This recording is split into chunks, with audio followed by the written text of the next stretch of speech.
Hello students, welcome to engineering brains. तो student, आज का वीडियो बेसिक इलेक्ट्रॉनिक्स इंजीनियरिंग जो कि फर्स्ट ईयर का सब्जेक्ट है, उसमें यूनिट नंबर 3 हम वन शॉट वीडियो में पढ़ने वाले हैं।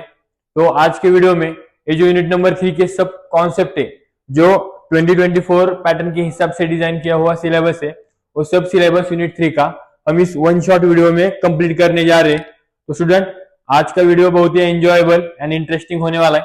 चलो हम आज का वीडियो स्टार्ट करेंगे सिलेबस के साथ। तो स्टूडेंट, इस वीडियो में हम सिलेबस देखेंगे।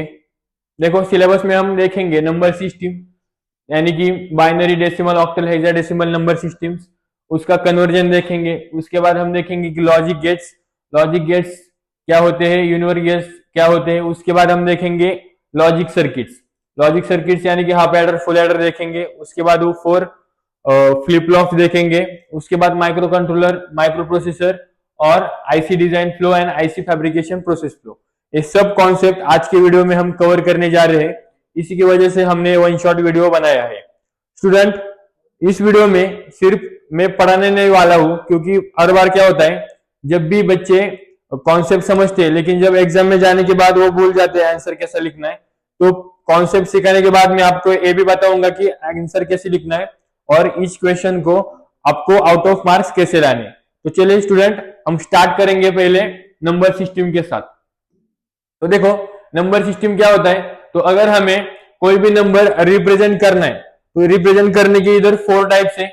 नंबर सिस्टम के 4 टाइप्स है। एक होगा बाइनरी नंबर सिस्टम, दूसरा होगा decimal number system, octal number system and hexadecimal system. Each number system का हम इंट्रोडक्शन आगे देखेंगे। देखो, डेसिमल नंबर सिस्टम यानी कि डेसिमल नंबर सिस्टम का बेस कितना है, 10 है।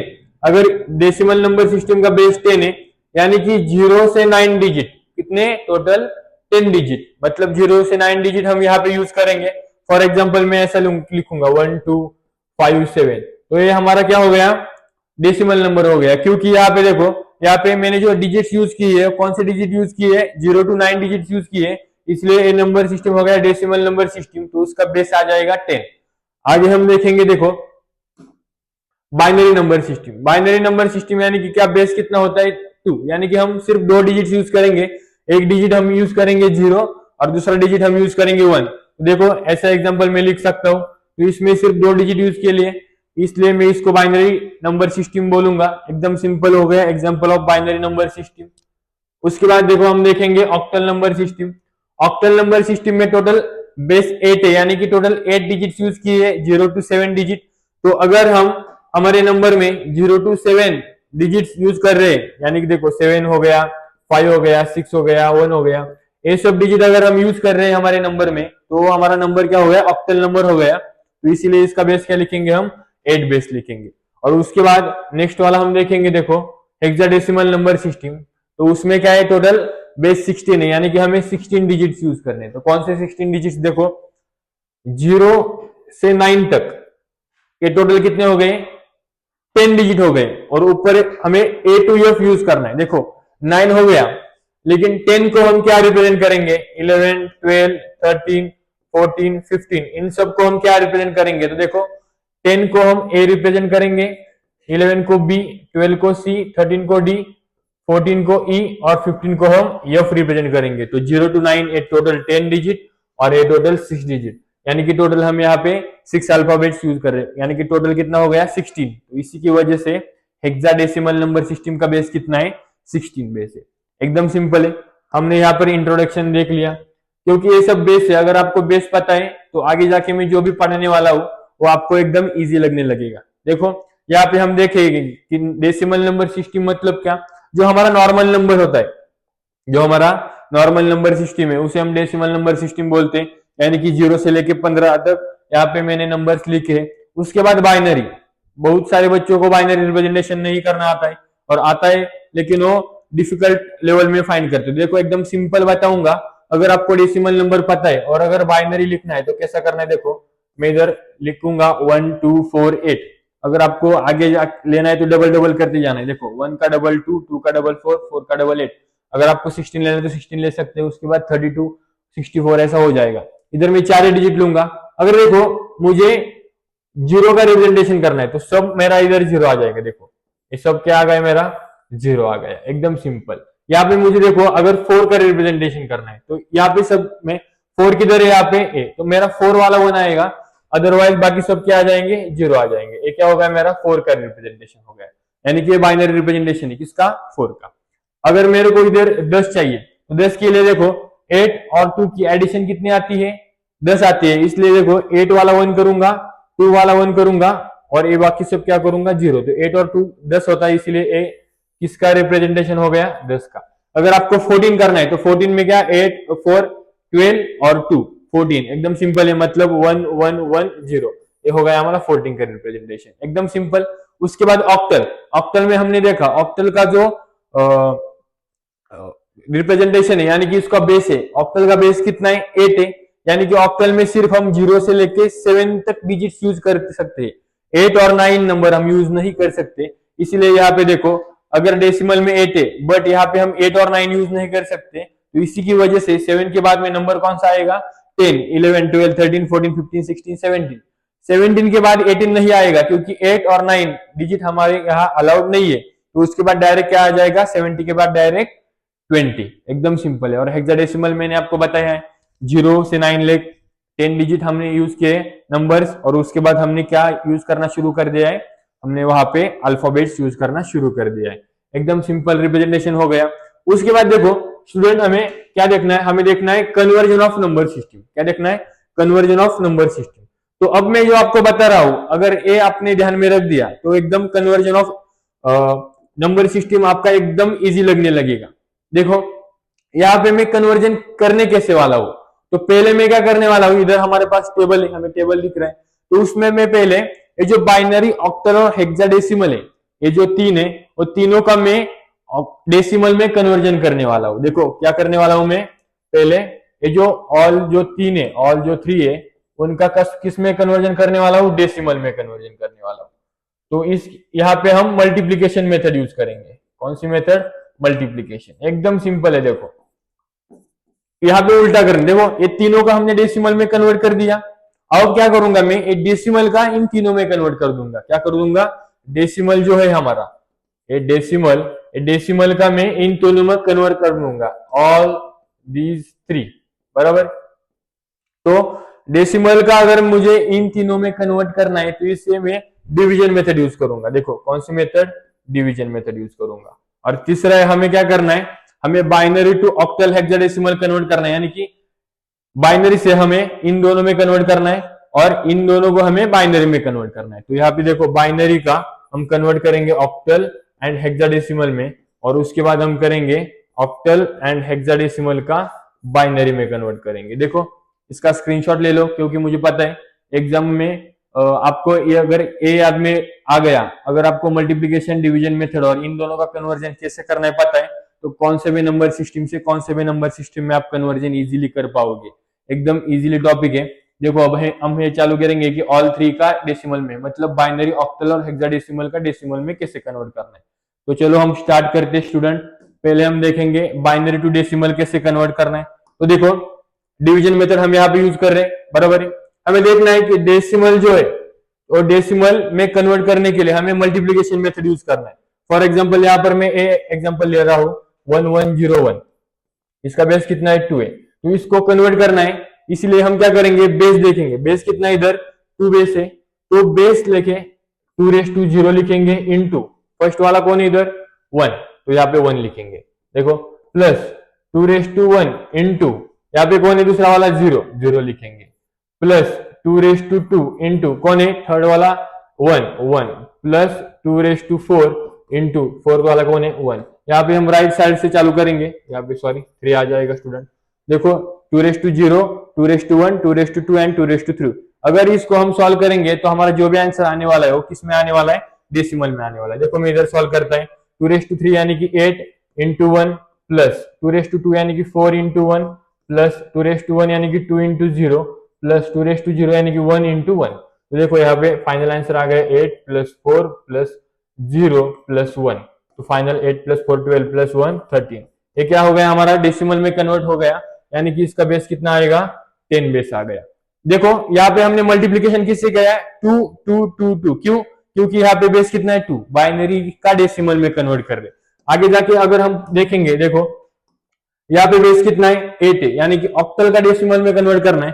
देखो 1507, ये जो हमारा ऑक्टल है इसको डेसिमल में कन्वर्ट करना है, तो यहाँ पे बेस कितना है 8, तो यहाँ पे हम 8 लिखेंगे, 8 raised to 0 इंटू फर्स्ट वाला कौन है 7, 7 प्लस 8 raised to 1 इंटू ये वाला कौन है 5, 5 लिखेंगे यहाँ पे हम, प्लस 8 raised to 2 इंटू यहाँ पे कौन है 5, 5 लिखेंगे यहाँ पे, देखो प्लस 8 raised to 3 इंटू एक कौन है 1, तो 8 raised to 0 1 2 3 ये अगर हमने सॉल्व कर दिया तो आपको ऑक्टल का जो नंबर है वो डेसिमल नंबर सिस्टम में इजीली कन्वर्ट हो जाएगा।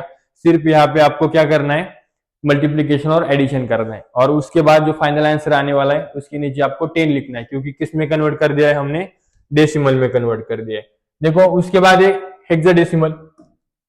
हेक्साडेसिमल के लिए देखो यहाँ पे बेस कितना है 16 है, मतलब हम यहाँ पे मल्टीप्लीकेशन किससे करेंगे, हम यहाँ पे मल्टीप्लीकेशन करेंगे, देखो 3CF ये हमारा क्वेश्चन है, इसका बेस 16 है, यानी कि हम 16 से मल्टीप्लाई करेंगे। देखो 16 raised to 0 इंटू फर्स्ट वाला कौन है F, तो F को हम क्या बोलते हैं, F हमारा होता है 15, बराबर है, तो यहाँ पे आ गया हमारा 15 plus 16 raised to 1 into C मतलब क्या होता है हमारा, A मतलब 10, B मतलब 11 और C मतलब 12, एकदम सिंपल है, प्लस 16 raised to 2 इंटू यहाँ पे क्या है 3।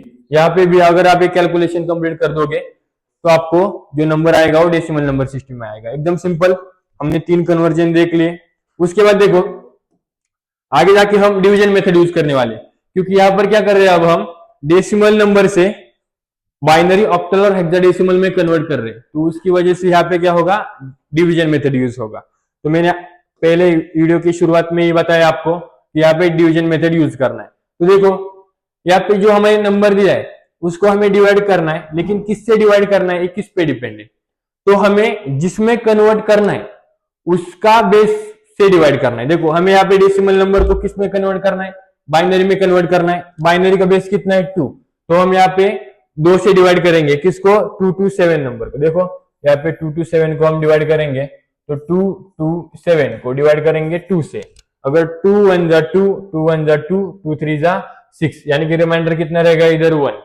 अगेन 2 से डिवाइड करेंगे हम, 2 5 जा 10, यहाँ पे 13 रह गया, 2 6 जा 12, अगेन 1 रिमाइंडर रह गया। देखो अगेन 2 से डिवाइड करेंगे तो यहाँ पे 28 आ जाएगा, रिमाइंडर 0। 2 से डिवाइड 14 आ गया, रिमाइंडर 0। देखो ना 14 इंटू 2 कितना 28। अगेन 2 से डिवाइड करेंगे तो कितना आ जाएगा 7, रिमाइंडर 0। 2 से डिवाइड किया गया, 2 3 जा 6, 1 रिमाइंडर रहेगा 1। 2 1 जा 2, बराबर है, रिमाइंडर कितना रहेगा 1, और ये 1 हमारे इधर आ गया। तो हमें नीचे से ऊपर तक जो नंबर लिखना है, देखो 1 1 1 1 1 1 0 और 1 1, देखो 1 1 1 0 और 1 1, ये होगा हमारा बाइनरी कन्वर्जन। डेसिमल से हमने किस में कन्वर्जन कर दिया है, बाइनरी में कन्वर्जन कर दिया, यानी कि यहाँ पे बेस कितना आ जाएगा 2, ये होगा हमारा डेसिमल से बाइनरी में। देखो आगे जाके हमको क्या देखना है, आगे जाके हमको देखना है डेसिमल से ऑक्टल में कैसे कन्वर्जन करेंगे। मैंने बताया जिसमें कन्वर्जन करना है उससे बेस के डिवाइड करेंगे। तो यहाँ पे देखो, यहाँ पे क्या है 2 to 7, सेम नंबर लिया है मैंने, कंफ्यूजन नहीं होने वाला है। 8 से डिवाइड करेंगे, देखो 8 3 जा नहीं हो रहा है, 8 2 जा 16, 8 2 जा 16, यानी कि 4 और 2 6 रह गए, यहाँ पे 67 रह गया। अगेन क्या करेंगे, 8 8 जा 64, यानी कि यहाँ पे 8 8 जा 64, रिमाइंडर कितना रह गया 3। अगेन हम 8 से डिवाइड करेंगे, 8 3 जा 24, अगेन यहाँ पे 4 रिमाइंडर रह गया, और यहाँ पे 8 से हम 3 को डिवाइड नहीं कर सकते, इसलिए हम यहाँ पे 3 एज इट इज लेंगे, और हमें पता है नीचे से हमें ऊपर तक जाना है, यानी कि 3 4 3 3 4 3, बेस कितना आ जाएगा ऑक्टल का 8। तो हमने यहाँ पे डेसिमल का ऑक्टल में भी इजीली कन्वर्जन कर दिया है। देखो आगे देखेंगे हम डेसिमल टू हेक्साडेसिमल, अगेन वहां पे भी डिवीजन करना है, एकदम सिंपल में डिवीजन। यहाँ का बेस कितना है 16 है, यानी कि जो भी नंबर हमारा डेसिमल में दिया है 2 2 7, उसको हम किससे डिवाइड करेंगे, 16 से डिवाइड करेंगे। 16 1 जा 16, कितना रह गया 6 रह गया, अगेन यहाँ पे 67 आ गया, इसका 6 और ये 7। 16 4 जा कितना हो गया, 16 4 जा 64, अगेन यहाँ पे रिमाइंडर रह गया 3। देखो 16 से हम 14 को डिवाइड नहीं कर सकते, इसकी वजह से यहाँ पे 14 एज इट इज आएगा, लेकिन 14 को हेक्साडेसिमल में हम क्या लिखते हैं, 15 को एफ ई लिखते हैं, बराबर है। तो यहाँ पे हम 14 को एफ लिखने वाले, देखो यहाँ पे आएगा हमारा एफ, तो हमें नीचे से ऊपर जाना है, यानी कि एफ और 3। हाँ 14 को ई लिखते हैं, बराबर 14 को ई लिखते हैं, यानी कि E3 हमारा आ गया। और यहाँ पे हमारा बेस कितना हो गया 16। तो E3 ये हमारा हेक्साडेसिमल कन्वर्जन है, इसमें डेसिमल टू हेक्साडेसिमल, एकदम सिंपल है। इसका अगर आपको स्क्रीनशॉट लेना है तो आप ले सकते हैं स्टूडेंट।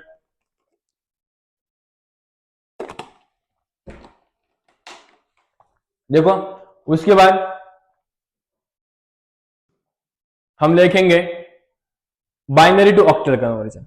हमें ए याद रखना है कि अगर हमें बाइनरी टू ऑक्टल या हेक्साडेसिमल में कन्वर्ट करना है और ऑक्टल या हेक्साडेसिमल से बाइनरी में कन्वर्ट करना है, तो यहाँ पे हमें ऑक्टल के लिए, जो हमारा ऑक्टल है, देखो ऑक्टल के लिए हमें 3 का ग्रुप बनाना है, और यहाँ पे हमें हेक्साडेसिमल के लिए 4 का ग्रुप बनाना है। याद में रखेगा, ऑक्टल के लिए 3 का ग्रुप और हेक्साडेसिमल के लिए 4 का ग्रुप। यहाँ पे देखो बाइनरी टू ऑक्टल कन्वर्ट करना है, यहाँ पे हमें नंबर क्या दिया हुआ है 1 0 1 1, देखो 1 0 1 1। हम राइट से ऑक्टल में कन्वर्ट करना है, यानी कि 3 का ग्रुप बनना चालू कर देंगे। ये हमारा 3 का ग्रुप हो गया। इसका 3 का ग्रुप बन रहा है क्या, नहीं, यहाँ पे हम 0 ऐड कर देंगे। देखो ये 3 का ग्रुप हो गया। तो हम इस नंबर को और इस नंबर को हमें रिप्रेजेंट करना है। देखो 0 1 1 मतलब क्या होता है, देखो 1 2 4 मैंने आपको बताया। अगर ए 1 1 हो गया मतलब ए 3 हो गया, और यहाँ पे 1 मतलब 0 0, ए क्या हो गया 1 हो गया। तो 1 एंड 3 ये किसका रिप्रेजेंटेशन है, बाइनरी रिप्रेजेंटेशन ऑक्टल में हो गया। 1 0 1 1 का रिप्रेजेंटेशन ऑक्टल में 13 आता है, बराबर है। उसके बाद देखो हेक्साडेसिमल, हेक्साडेसिमल में कितने का ग्रुप बनाना है, हेक्साडेसिमल में 4 4 का ग्रुप बनाना है। देखो 1 0 1 1, ऑलरेडी ये 4 का ग्रुप है, तो इसको हम देखें 1 2 4 8, डायरेक्ट क्या हो गया 1 0 1 1, मतलब एडिशन कर दो 8 और 2 10 और 1 11, मतलब इसका अगर हेक्साडेसिमल में कन्वर्ट कर दिया तो 11 आता है। लेकिन हेक्साडेसिमल में 11 को हम क्या लिखते हैं, सिंपल है ना, 10 को ए लिखते हैं और इसको क्या लिखते हैं बी लिखते हैं। यहाँ पे बेस कितना आएगा इसका 16, क्योंकि हमने कन्वर्ट कर दिया हेक्साडेसिमल में। अगर आप चाहते हैं कि बाइनरी टू ऑक्टल और बाइनरी टू हेक्साडेसिमल अगर आप दूसरे मेथड से यूज करें, देखो हमने ये पढ़ लिया है कि अगर आपको बाइनरी टू ऑक्टल कन्वर्ट करना है तो आप क्या कर सकते हैं, बाइनरी टू डेसिमल कन्वर्ट कर सकते हैं।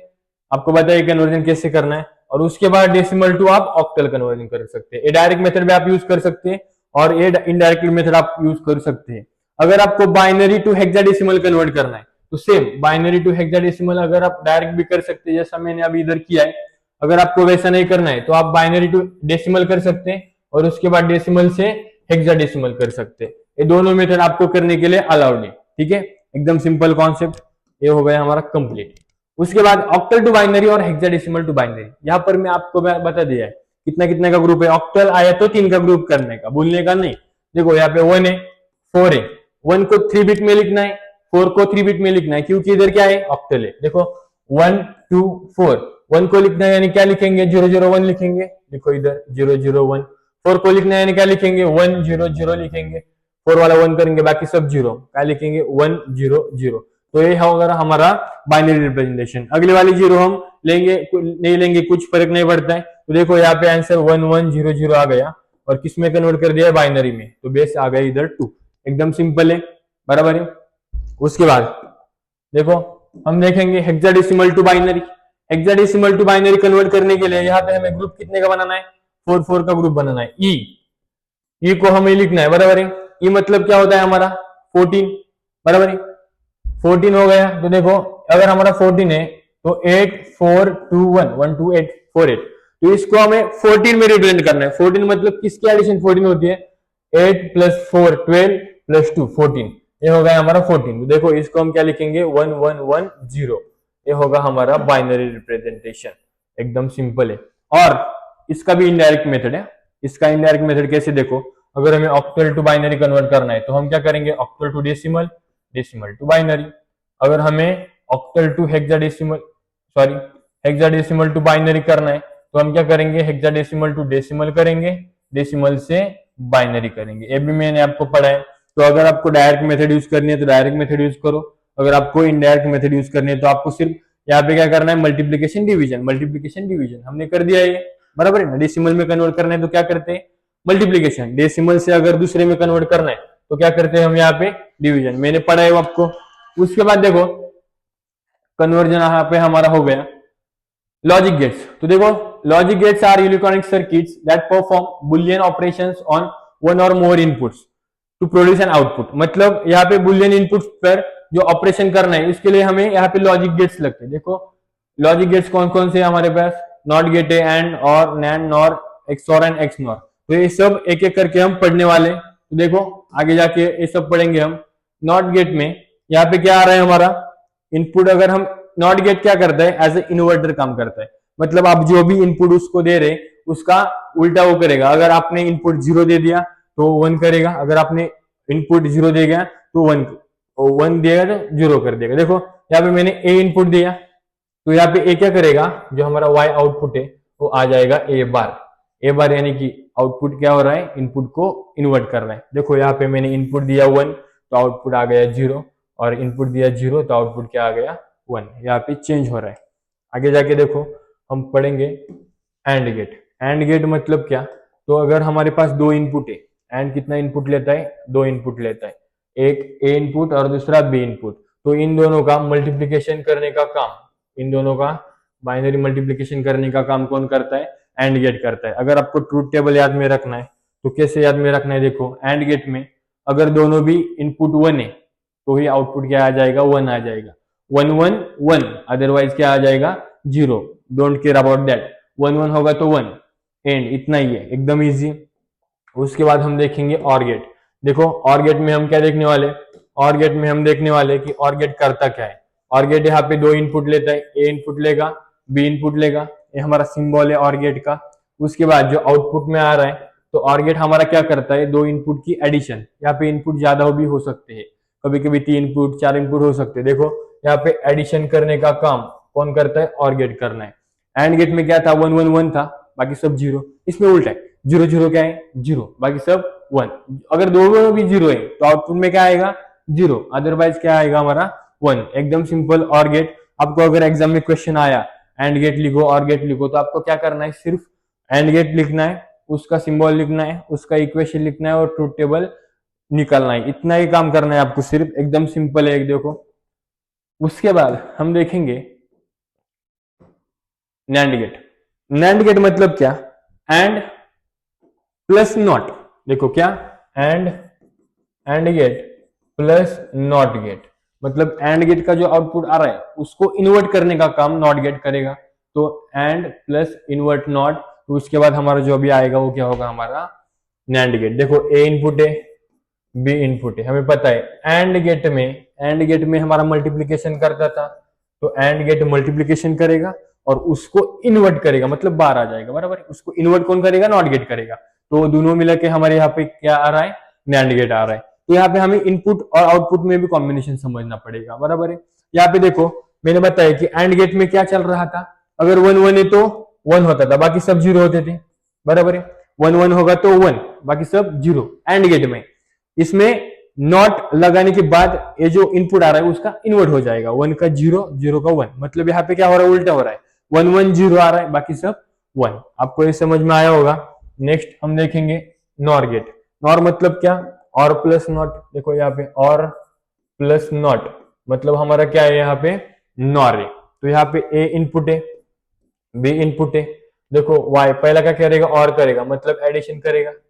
एडिशन करने के बाद क्या है, नॉट है, नॉट हो गया, बराबर है। ये आ गया हमारा इक्वेशन ऑफ नॉर गेट। तो उसके बाद देखो और गेट में क्या था, अगर 0 0 है तो 0 था, बाकी सब 1। और गेट में यहाँ पे क्या है, देखो उल्टा हो जाएगा, सिर्फ 0 की जगह 1, 1 की जगह 0, मतलब यहाँ पे 0 0 होगा तो क्या आ जाएगा 1, बाकी सब क्या आ जाएंगे 0। और हम ऐसे भी कह सकते हैं कि अगर एक भी 1 आ गया तो बाकी सब क्या आ जाएंगे, एक भी 1 आ गया तो आउटपुट क्या आ जाएगा 0। एकदम सिंपल है, नॉर गेट भी हो गया। उसके बाद देखो XOR gate.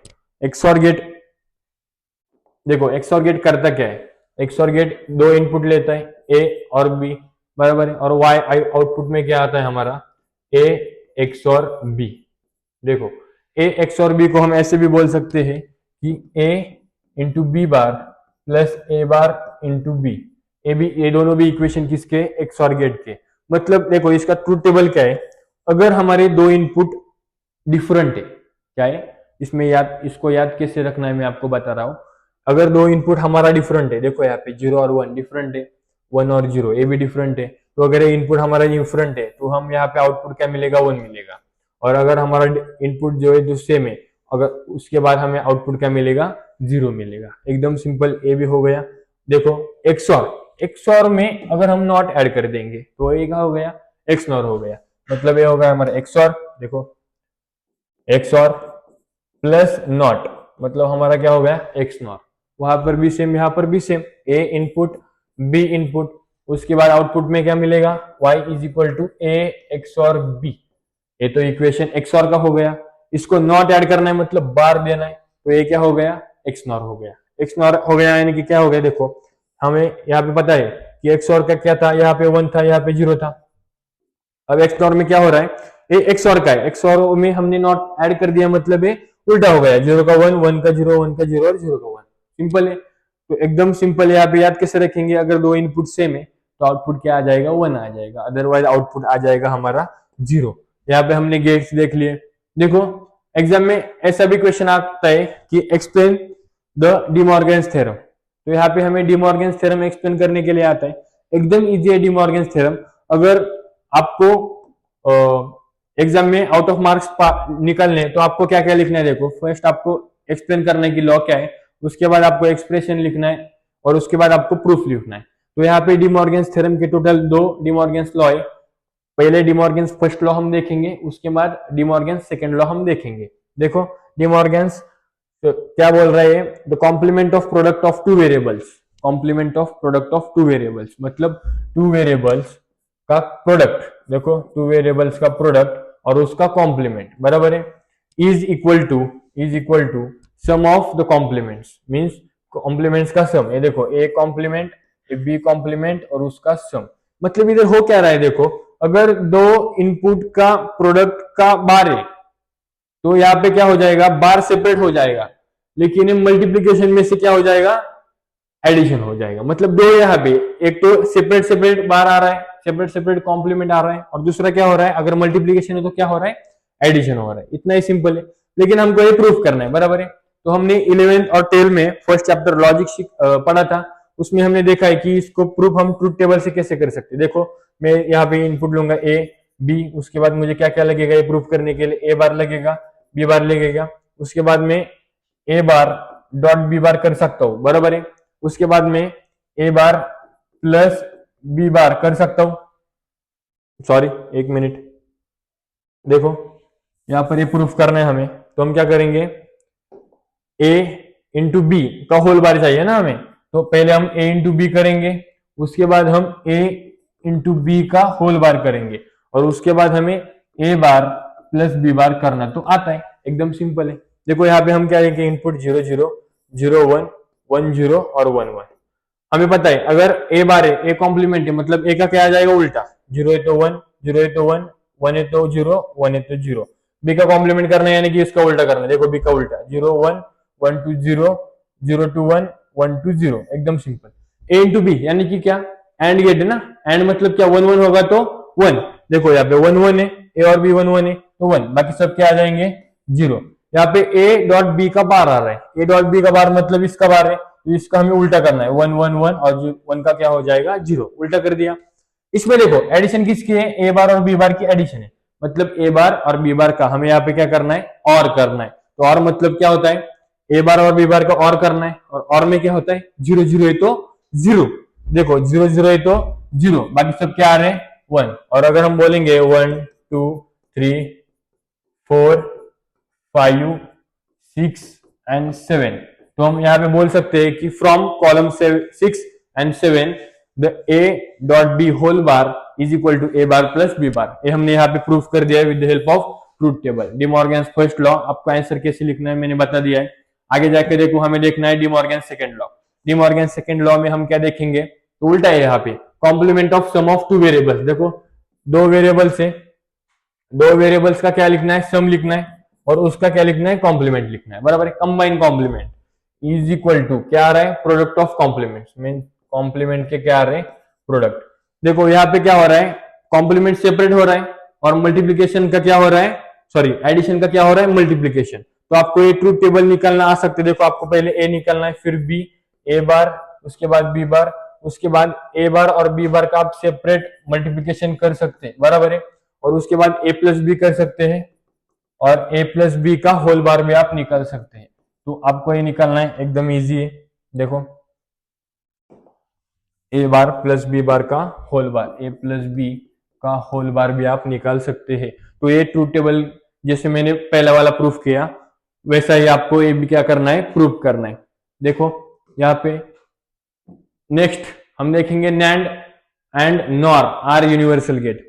NAND and NOR को यूनिवर्सल गेट्स क्यों कहा जाता है, क्योंकि देखो स्टूडेंट्स, नैंड और नॉर का यूज करके हम सब गेट्स बना सकते हैं। जो हमारा बेसिक गेट्स है ना, नॉट गेट है समझो, एंड गेट है, और गेट है, एक्स और गेट है, एक्स नॉट गेट है, ये सब गेट्स हम नैंड और नॉर गेट की यूज करके बना सकते हैं। देखो कैसे बनाएंगे, मैं आपको यहाँ पे बताने जा रहा हूँ। यहाँ पे मैं आपको नैंड गेट यूज करके नॉट गेट सिखाऊंगा कैसा निकलना है, उसके बाद एंड और उसके बाद और। देखो फर्स्ट हम देखेंगे नॉट गेट। तो हमें पता है नैंड गेट का आउटपुट क्या होता है। देखो यहाँ पे मैं नैंड गेट यूज करने वाला हूं, मतलब एंड और उसको नॉट यूज किया। इस पे कितना इनपुट है, 2। अगर हमने दोनों भी इनपुट सेम दिए, यहाँ पे हमने क्या करे, दोनों इनपुट ए मतलब सेम दिए।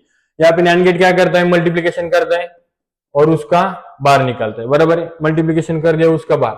अगर हम यहाँ पे डिमॉर्गन्स थ्योरम यूज कर रहे हैं तो सेपरेट बार और मल्टीप्लीकेशन है तो क्या हो जाएगा, एडिशन। और ए बार प्लस ए बार क्या होता है, ए बार। मतलब नैंड गेट को अगर हम सेम इनपुट दे रहे हैं तो इन्वर्ट करने का मतलब नॉट करने का काम कौन करेगा, हमारा नैंड गेट करेगा। सेकेंड हम देखेंगे एंड गेट कैसे यूज करना है, बराबर है। एंड देखो एंड के लिए यहाँ पे हमें क्या करना है, हमें सेपरेट 2 इनपुट देने, ए देंगे हम, बी देंगे, यहाँ पे हम नैंड यूज करेंगे। तो अगर हमने यहाँ पे नैंड यूज किया तो क्या करेगा नैंड, ए इंटू बी का बार, बराबर है, ए इंटू बी का बार। और बार का हमें क्या लेना है, अगेन बार लेना है। तो बार का अगेन हमें बार लेना है, तो देखो यहाँ पे अगेन हम नैंड गेट यूज करेंगे। और नैंड गेट क्या करता है, जो इनपुट है यहाँ पे एक ही है क्योंकि दोनों भी क्या दिए हमने, दोनों इनपुट, इसके दोनों इनपुट क्या दिए हमने, ए इंटू बी बार दिए। तो इसके अगेन बार लेगा, मतलब ए डॉट बी बार है और इसका क्या करेगा, बार करेगा। कौन करेगा, ए। तो बार को बार कैंसिल हो जाता है, मतलब ये आ गया हमारा ए डॉट बी, मतलब एंड गेट। बताया मैंने आपको एंड गेट कैसे करना है, बराबर है। उसके बाद देखो, उसके बाद थर्ड वाला आपको और गेट। तो नैंड गेट का यूज करके आप और गेट कैसे यूज कर सकते हैं। देखो और गेट के लिए आपको क्या करना है, पहले जो हमारा ए और बी, ये दोनों भी हमें क्या करना है, आपको और गेट निकालना है, यानी कि ए प्लस बी आना चाहिए, बराबर है।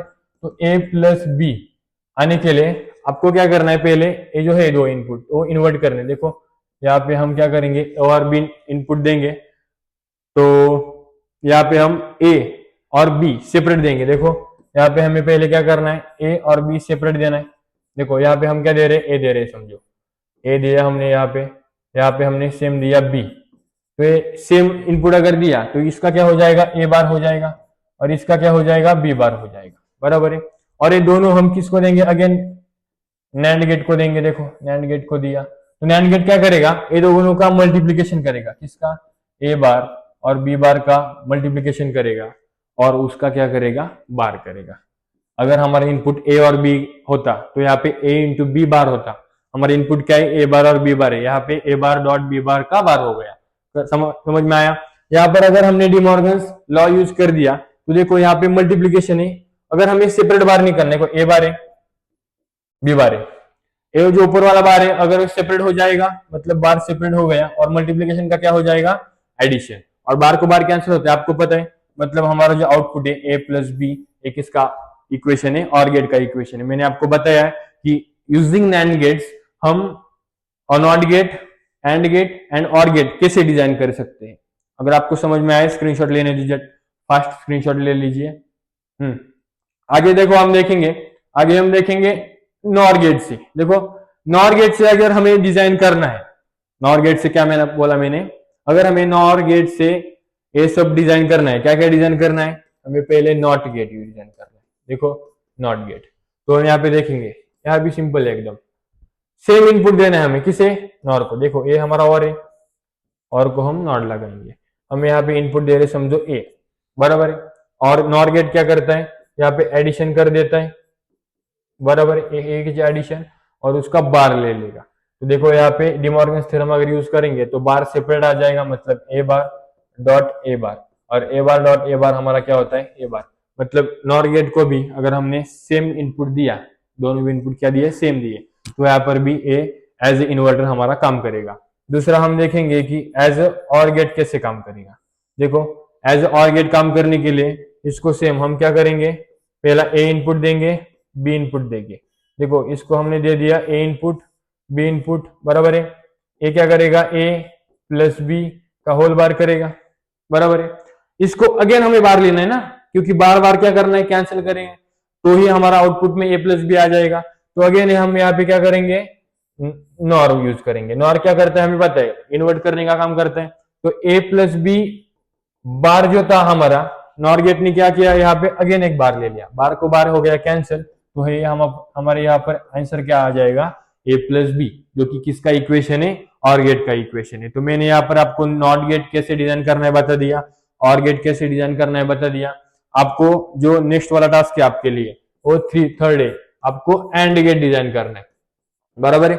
जैसे मैंने नैंड गेट यूज करके थर्ड स्टेप करा था, बराबर है, मैं और फाइंड कर रहा था नैंड गेट करके, वही थर्ड स्टेप आपको सेम यूज करना है, लेकिन आपको गेट कौन सा यूज करना है यहाँ पर, नॉर गेट। नॉर गेट अगर आपने यूज कर दिया तो आपको क्या मिल जाएगा, एंड गेट मिल जाएगा। मेरा जो प्रीवियस वाला टॉपिक मैंने पढ़ाया वो अगेन देख लो, एकदम सिंपल लगने लगेगा, और उसको फाइंड करने के बाद मुझे आपको कमेंट सेक्शन में बताना है कि आपने फाइंड किया या नहीं किया, एकदम सिंपल।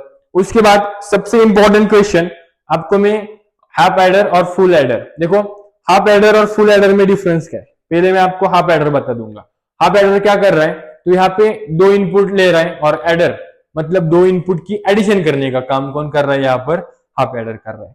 उसके पहले देखो half adder is a combination circuit which add two binary digits and produces two output, मतलब दो इनपुट लेता है और दो आउटपुट प्रोड्यूस करता है, लेकिन बीच में जो ऑपरेशन करता है वो एडिंग का ऑपरेशन करता है, एडिशन करता है। देखो ये इससे मैं कॉम्बिनेशन सर्किट बोला हूं, कॉम्बिनेशन सर्किट क्यों, क्योंकि ये सिर्फ इनपुट पे डिपेंड है, आउटपुट का इसको कुछ करना है क्या, नहीं, ये सिर्फ क्या है, इनपुट पे डिपेंड है, इसीलिए मैं इसको कॉम्बिनेशन सर्किट बोला है। देखो यहाँ पे मैं आपको बेसिक सम बताऊंगा, तो बेसिक सम कैसे, देखो यहाँ पे मैं आपको बताऊंगा कि 0 प्लस 0 ये बाइनरी एडिशन है, 0 प्लस 0 कितना है, 0। अगर मैंने आपको बताया 0 प्लस 1, तो 0 प्लस 1 कितना होगा, 1। अगर मैंने आपको बताया 1 प्लस 0, 1 प्लस 0 कितना, 1। ये तीनों तो सेम है, हमारे डेसिमल के एडिशन जैसे एकदम सेम है। लेकिन अगर यहाँ पे 1 प्लस 1 आ जाएगा, तो हमें पता है बाइनरी में हम सिर्फ दो डिजिट यूज करते हैं, 0 एंड 1, तो यहाँ पे 2 2 नहीं आएगा, तो यहाँ पे क्या होगा, हमारा जो सम है वो 0 आएगा, सम क्या आ जाएगा, 0, बट हमारा जो कैरी है, कैरी हमारा क्या आ जाएगा, 1 आ जाएगा। ये सिर्फ आपको ध्यान में रखना है, परमानेंटली ध्यान में रखना है। अगर 1 प्लस 1 बाइनरी एडिशन हो गया तो हमारा सम कितना आता है, 0, और हमारा जो कैरी है वो कैरी कितना आ जाएगा, हमारा 1 हो गया। उसके बाद आपको मैं बताने जा रहा है कि हाफ एडर का अगर आपको क्वेश्चन लिखने आया तो आपको क्या क्या लिखना है। देखो हाफ एडर का आपको डेफिनेशन लिखना है, उसके बाद आपको एक ब्लॉक डायग्राम निकलने का है, उसके बाद ट्रूथ टेबल, ट्रूथ टेबल जो हमारा है उसमें एडिशन की हुई है। देखो ट्रूथ टेबल से लॉजिक डायग्राम कैसे निकलना है ये भी आपको पढ़ाऊंगा, एकदम फटक से, एकदम वन शॉट में ये सब होने वाला है, एकदम इंटरेस्टिंग वीडियो चल रहा है। देखो यहाँ पे एडिशन कैसे, देखो मैंने बताया आपको 0 प्लस 0 कितना होता है, 0, कैरी का कुछ लेना देना ही नहीं इधर। 1 प्लस 0 कितना होता है, सम 1, कैरी का लेना देना ही नहीं। 0 प्लस 1 कितना होता है, 0 प्लस 1 सम आएगा हमारा 1, कैरी का इधर भी कुछ लेना देना नहीं है। अगर दो इनपुट 1 1 आ गए तो 1 1 की बाइनरी एडिशन क्या होती है, सम आती है 0 और कैरी आता है 1, ये आपको मैंने आपको बताया, बराबर है क्या। तो अभी उसके बाद देखो, इसके बाद मैंने वो जो लॉजिक डायग्राम निकाली है वो किससे निकाली है, देखो यहाँ पे हमें के मैप निकालना है, किसके लिए, सम के लिए और कैरी के लिए, यहाँ पे हमें के मैप निकालना है। तो देखो पहले मैं सम के लिए के मैप निकालूंगा, क्या निकालूंगा, के मैप। देखो के मैप में टोटल यहाँ पे कितने टोटल नंबर से यहाँ पे हमारे कॉलम रोज है, 4 रोज है, तो यहाँ पे मैं 4 बॉक्स कर दूंगा। देखो यहाँ पे मैंने 4 बॉक्सेस कर दिए। यहाँ पे हमें क्या लिखना है, 2 इनपुट लिखना है, कौन से इनपुट है हमारे, ए इनपुट है और बी इनपुट है। तो देखो यहाँ पे हमें क्या करना है, 0 1 0 1, हमें नंबरिंग करना है, 0 1 2 3, नंबरिंग कर दिए। देखो 0 के लिए क्या है, 0 है, 1 के लिए क्या है 1, 2 के लिए क्या है 1, 3 के लिए क्या है 0। तो यहाँ पे देखो 2 आ गया, एक ए वाला आ गया और एक ए वाला आ गया। अगर आपको इक्वेशन लिखना है तो इक्वेशन कैसे लिखना है आपको मैं बताता हूं। देखो अगर 0 है तो ए बार लेंगे, इधर 1 है तो ए लेंगे, बराबर है। यहाँ पे बी है ना ए वाला पार्ट, देखो यहाँ पे अगर 0 है तो बी बार लेंगे और 1 है तो क्या लेंगे बी लेंगे। अब देखो 1 है, 1 का जो रो है और कॉलम देखो, रो वाला कौन है 0 है, मतलब ए बार आ जाएगा, इसका क्या आ जाएगा ए बार इनटू इसका कौन है 1 है मतलब बी है, ए बार बी प्लस, रुक जाओ ए वाला करेंगे अब क्या है, इसका रो वाला कौन है 1 है, ए 1 है मतलब क्या आएगा ए आएगा इनटू कॉलम वाला कौन है 0 है, यहाँ पे 0 है मतलब बी बार आ जाएगा। मतलब ये दोनों का अगर हमने एडिशन कर दिया तो क्या होगा ए bar B plus A into B बार, और ए किसका इक्वेशन हो गया, ए इक्वेशन हमारा हो गया ए एक्स और बी का। मतलब अगर हमें एडिशन करनी है और हमें सम चाहिए, आउटपुट में क्या चाहिए सम, तो हमें क्या यूज करना पड़ेगा एक्स और गेट यूज करने पड़ेंगे। इधर देखो ए इनपुट ए बी इनपुट, यहाँ पे हमने क्या कर दिया एक्स और कर दिया, तो आउटपुट में हमारे क्या मिलेगा सम मिलेगा। आ गया समझ में। हाँ उसके बाद हम देखेंगे कैरी के लिए, किसके लिए देखेंगे कैरी के लिए। देखो कैरी के लिए भी सेम 4 बॉक्सेस हमें लिखना है। यहाँ पे हमारा आ जाएगा ए, यहाँ पे बी, यहाँ पे 0 1 0 1 0 1 2 3, देखो कैसे 0 0 0 1 0 0 0 1, इसके लिए लिखना है हमें। इसके लिए लिखना है तो क्या करेंगे, देखो ए जो हमारे ए क्या है 1 है मतलब ए आ जाएगा इनटू ए वाला कौन है 1 है बी आ गया, ए और बी का मल्टीप्लीकेशन आ गया। ए और बी का मल्टीप्लीकेशन कौन से गेट में होता है एंड गेट में होता है, यानी कि यहाँ पर आ जाएगा एंड गेट। तो ए और बी इनपुट आ गए, यहाँ पे ए आ गया बी आ गया, एंड गेट लेके हमारा कैरी आ जाएगा। समझ में आया क्या। ये सिर्फ आपको लिखना है, क्या क्या लिखना है block diagram, definition, truth table, के मैप निकालना है और लॉजिक डायग्राम। आराम से आपको आउट ऑफ मार्क्स मिलने के चांसेस 100% यहाँ पे बन गए। उसके बाद फुल एडर, फुल एडर करता कुछ नहीं, फुल एडर में क्या होता है सिर्फ एक इनपुट बढ़ जाता है।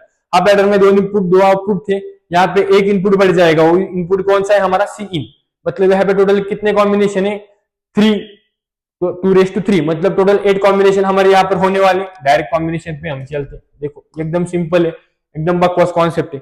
यहाँ पे 2 अगर 2 इनपुट से टोटल कितने हो गए 4 कॉम्बिनेशन हो गए पिछले वाले में।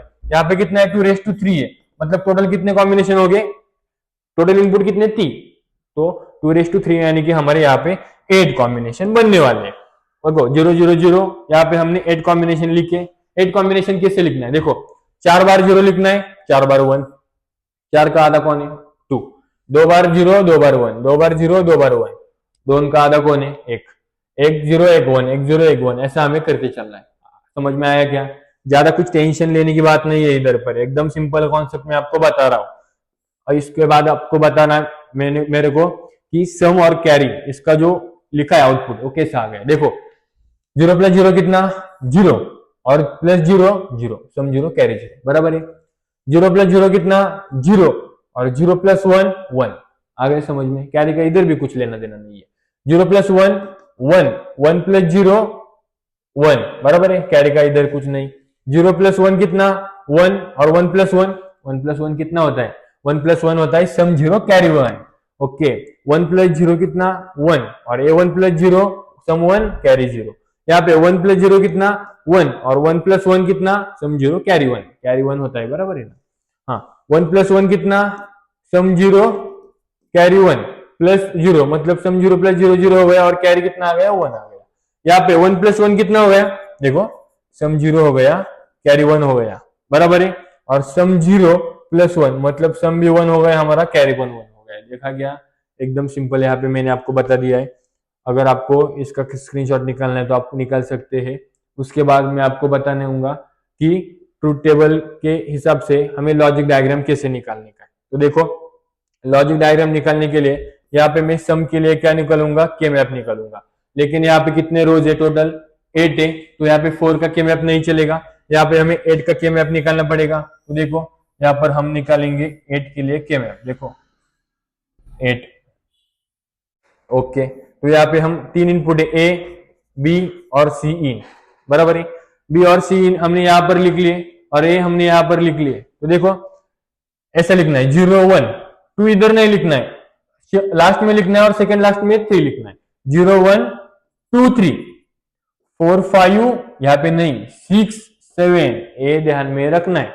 यहाँ पे देखो 0 0 0 1, 0 1 के बाद में क्या आता है 1 0 आता है, मैंने बताया ना लास्ट में लिखना है फिर सेकंड लास्ट। 0 0 0 1 1 0 1 1 आया क्या समझ में? एकदम सिंपल है। इधर हम सिंपल लिखेंगे 0 1।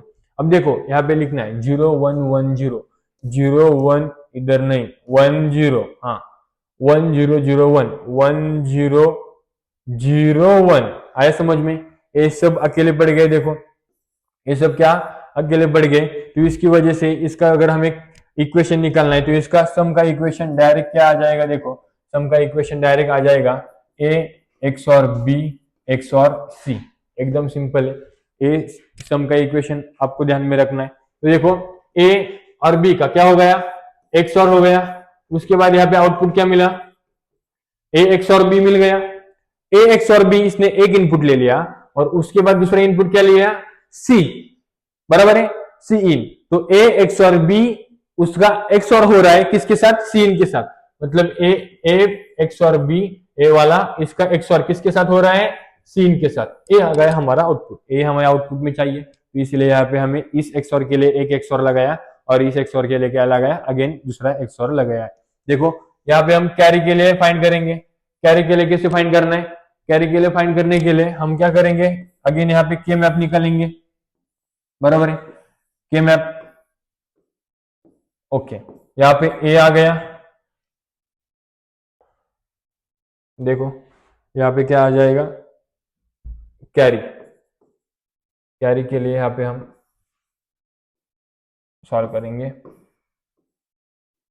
हाँ ए होगा हमारा ए होगा हमारा बी और सी ए।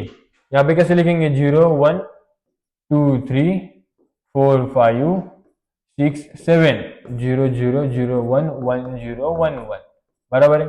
ए 0 और 1 बराबर है। इधर देखो 0 0 0 1 0 0 0 1, यहाँ पे 0 1 1 1 0 1 1 सॉरी 0 1 1 1, हाँ ठीक है। यहाँ पे देखो क्या हो रहा है, इन दोनों की एक कॉम्बिनेशन हो रहा है, इसका हो रहा है और इसका हो रहा है। देखो मैं पहले आपको इसका इक्वेशन कैसे निकालना है, देखो हमें देखना है कि रो कौन सा है, 1 आता है। 1 में कौन है, ए। 1 आता है मतलब बार नहीं लिखना है, ए लिखना है सिर्फ, इनटू यहाँ पे देखो ये दोनों कॉलम को कंबाइन करना है। देखो एक दोनों कॉलम में जो चेंज हो रहा है उसका हम लिख सकते हैं क्या, नहीं लिख सकते। देखो यहाँ पर ए 1 है और ए भी 1 है तो इसका लिख सकते हैं 1 1 मतलब बी आएगा हमारा, बार आएगा या नहीं आएगा। और यहाँ पे 1 और 0।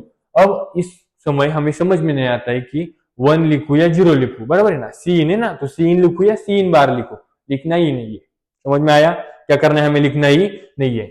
ए डॉट बी आ गया इधर, हाँ इसका देखो अभी इसका फाइंड करना है। रो में क्या है 0 मतलब ए बार आ जाएगा, ए बार आ गया, इंटू ये दोनों 1 1 है मतलब बी इंटू सी इन, बी इंटू सी इन, इसका भी आ गया। और इसका अगर फाइंड करना है, देखो इसका रो कौन सा है 1, ए 1 है मतलब ए, बराबर। उसके बाद 0 कौन है, पहला वाला 0 है ना मतलब बी 0 है, बी बार इंटू 1 है मतलब सी इन। आ गया क्या समझ में, ये तीनों का हमें एडिशन करना है। देखो मतलब हमारा जो कैरी है और कैरी के लिए हमारी इक्वेशन क्या आ जाएगा, ए बी, देखो A B plus A into B bar into C in plus A bar into B into C in, बराबर है।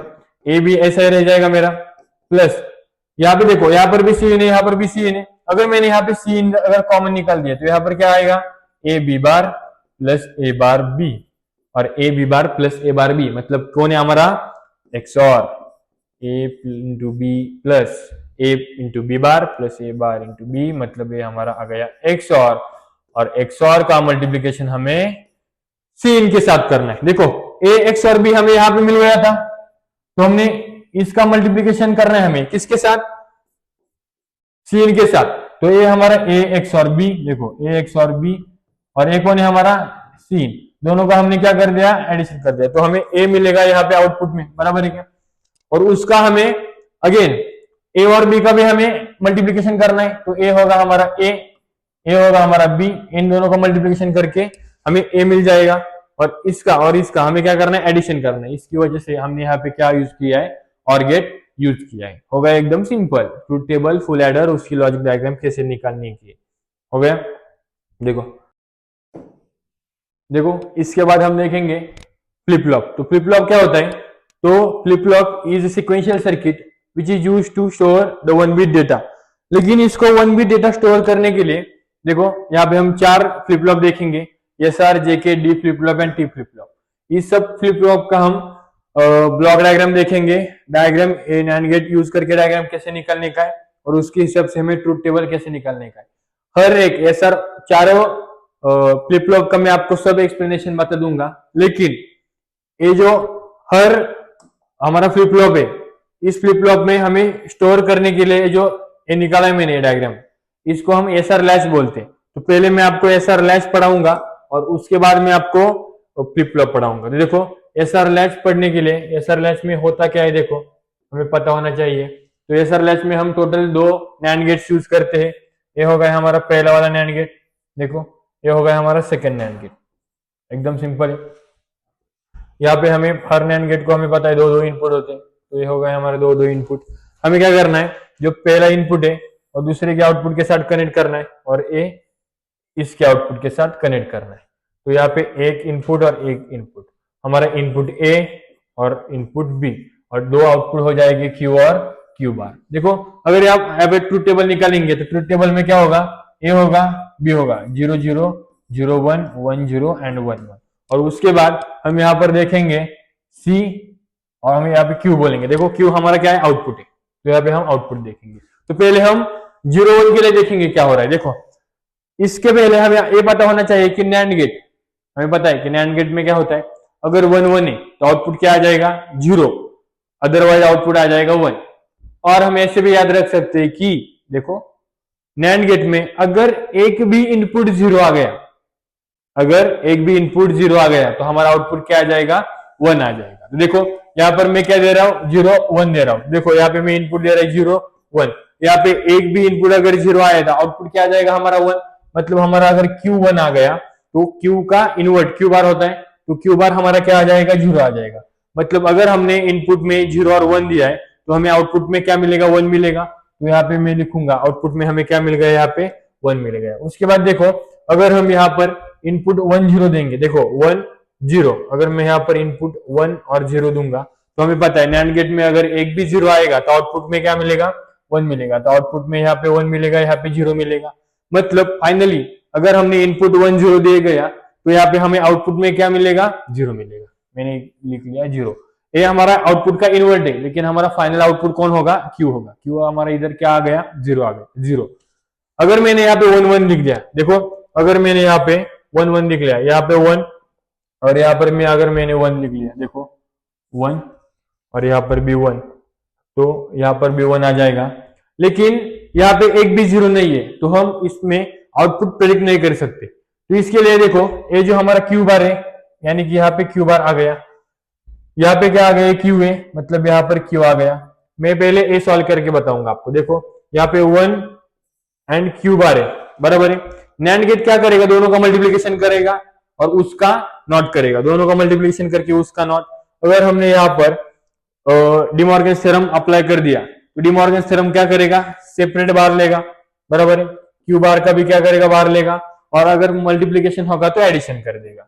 1 बार का 1 का कॉम्प्लीमेंट क्या आ जाएगा, 0, एंड क्यू का कॉम्प्लीमेंट का कॉम्प्लीमेंट, बार का बार क्या होता है, बार निकल जाता है, क्यू रह गया।